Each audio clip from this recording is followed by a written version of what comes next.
So, yo.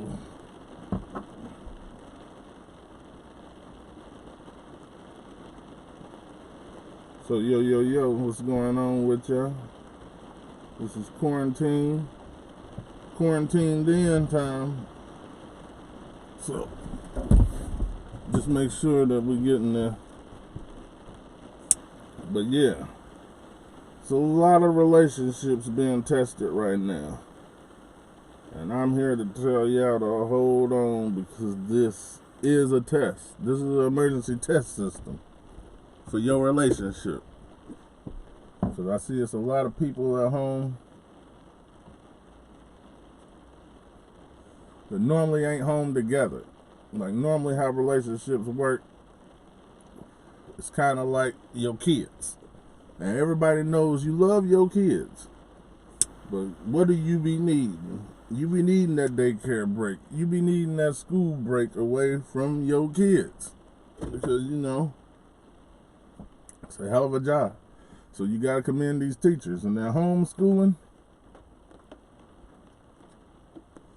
Nigga, they got me here like I'm trying to call the Warren Township and ask them for a check.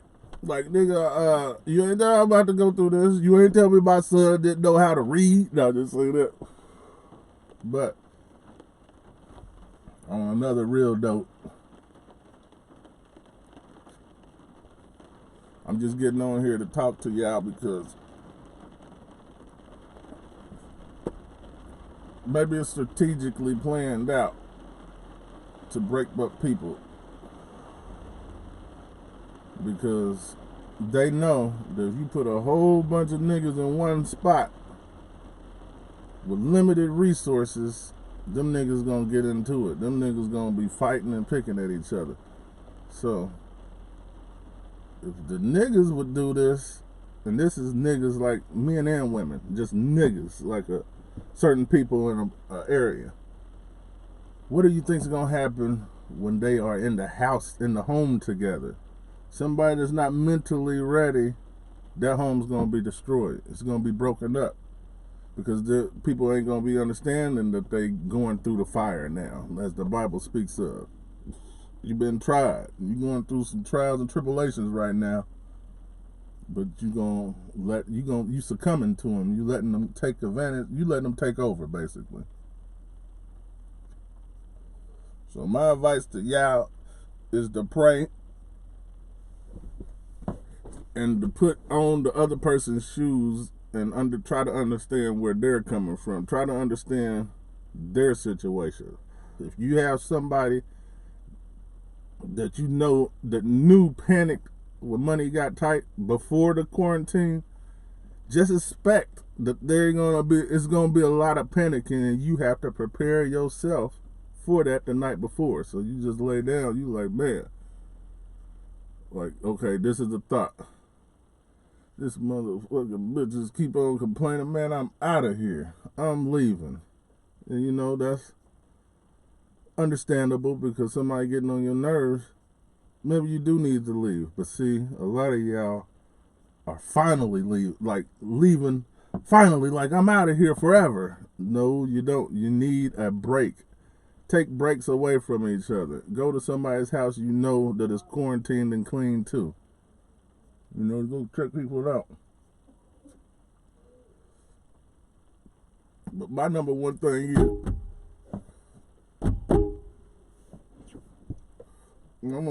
is this.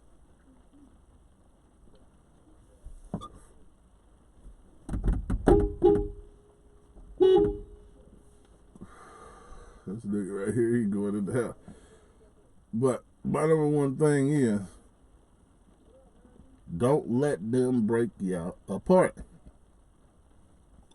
This should be the time here where people learn how to work together. Because it seems like that's like a thing that's been missing from us for a long time. Is working together. So. You know phone? Yeah. I'm like, shit. I'm like, I'm gonna leave you alone, shit. This nigga like, what the fuck? This nigga done lost it.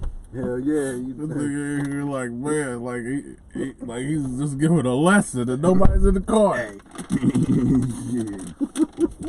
him a moment. Yeah, I know, but I'm trying to tell people how to be strong in that quarantine because I feel like it's a setup and a trap for the strong relationships that were working, that is households and people working together because they did the same trick to us back in the days. Just put a whole bunch of niggas in the area, limited resources, and what happened? They robbed each other, they killed each other, they fought each other, they argued with each other. That's what I'm saying. That's why this quarantine, that's why I said this quarantine is kind of like a setup.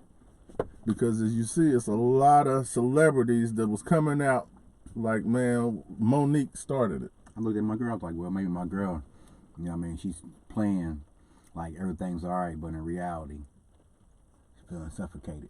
That's what I'm saying. And a lot of people don't know how. It was already worse before the quarantine. Before all of this happened. So anytime money problems came up then, a person's already stressed out and worse then.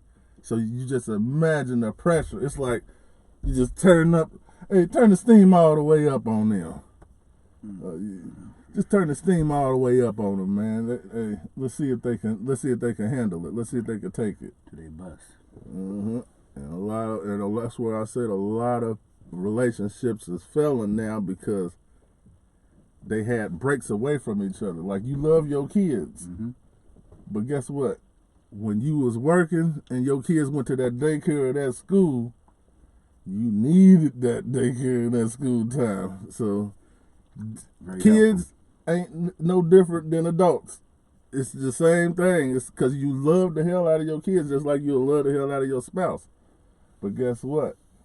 Maybe we needed them breaks. That's why I said, even though you quarantined in, try to go to somebody else's house that you know is quarantined and cleaned off and kind of get them breaks that y'all had with the school and the other stuff, because that can, like, you got to do it in increments. You just can't automatically just push a whole 8 hours onto a person. Yeah, it drive you crazy. Yeah, like, and then, like, people don't even know how to work, teamwork and working together.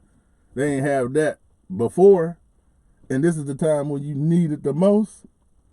Shit ain't gonna work out. That's like putting somebody in head of the top equipment. but a motherfucker really gotta tell you that this shit's driving me crazy. You know what I mean? Everybody can't just be like, hey, it's cool. Yeah. It's cool. And that's where a lot of people, that's why I say, man, people need to communicate more, because it'd be a whole, people that holding stuff in is the number one thing.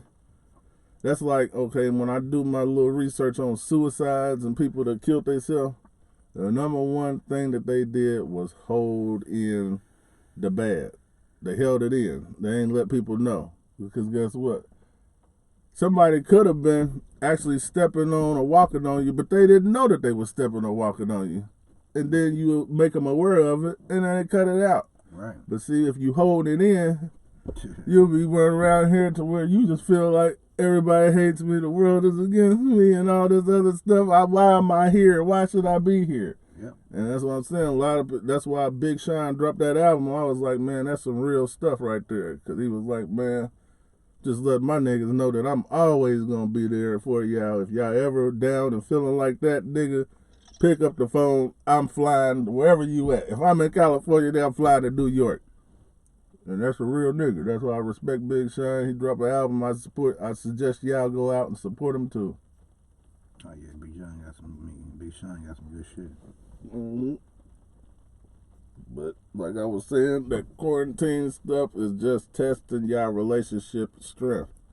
So you gotta be strong. Like, and you gotta look and see if you really love this person. You need to learn how to make it work, because sometimes there ain't no coming back when you just destroy everything. Ain't no turning back from it.